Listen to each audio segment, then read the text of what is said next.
Ladmo said he'd be here with a special guest. Oh, here they are now. Ladmo is here with Ron Nix.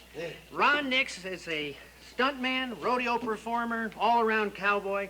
Hi, Wallace. Ron, it's good to see you. What are you going to tell us about today? Well, I thought we'd talk a little bit about gold panning. Now, Great. there's been a lot of gold finding out here in the Southwest, so we thought we'd bring some sleuth box down here.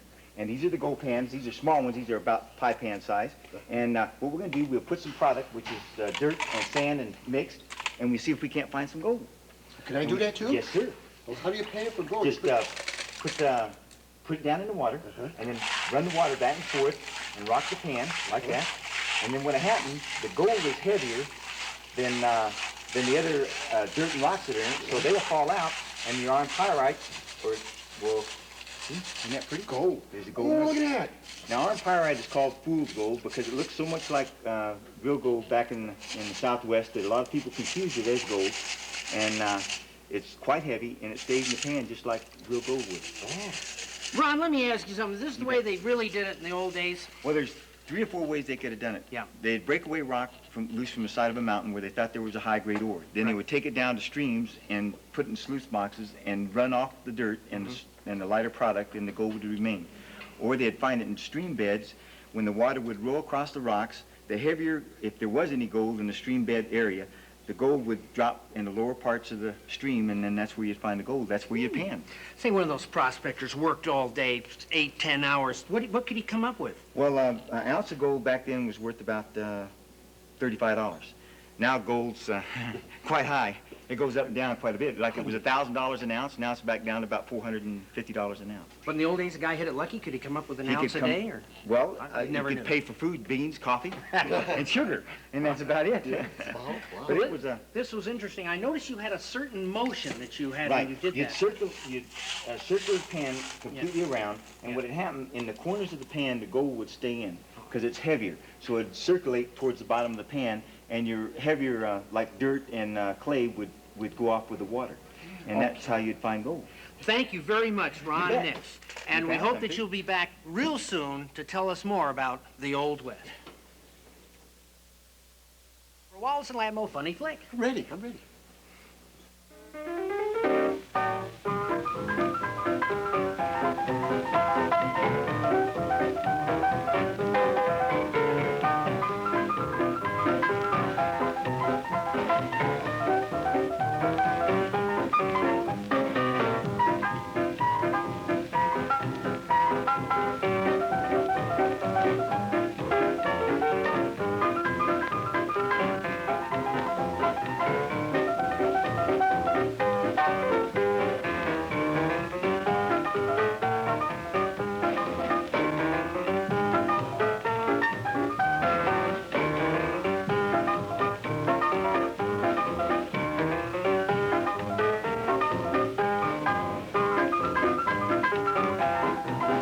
Remember that. That's the time we went on the camping trip with some of the kids, and Gerald was afraid it would rain and never did go outside and enjoy the great outdoors. We had more fun. Well, I'll see you later. Wait a minute, where are you going, Ladmo? Every time I turn around, the guy's disappearing. What is that? Strange music. And a strange person. And who are you, sir? My name is Nuru. I am a guru. My friends call me Nuru the Guru. My enemies call me Nuru the Nut. What is a guru, Nuru? A guru is a wise man from the East. Just today, I learned something in my search for wisdom. Yes? You cannot fit a lawnmower in the trunk of a Volkswagen. That's very profound. And so true. It is just a sample. Just a sample. As I meditate about the world around us, I grow concerned about such material manifestations as parking meters, TV commercials, credit buying, and no-return bottles. Listen now and accept what Nuru tells you. I will show the way and provide civilization with a solution to its problems. If I was to add up all the philosophy and wisdom that I had acquired in my lifetime, Yes? I think the essence of it can be transmitted into one simple sentence.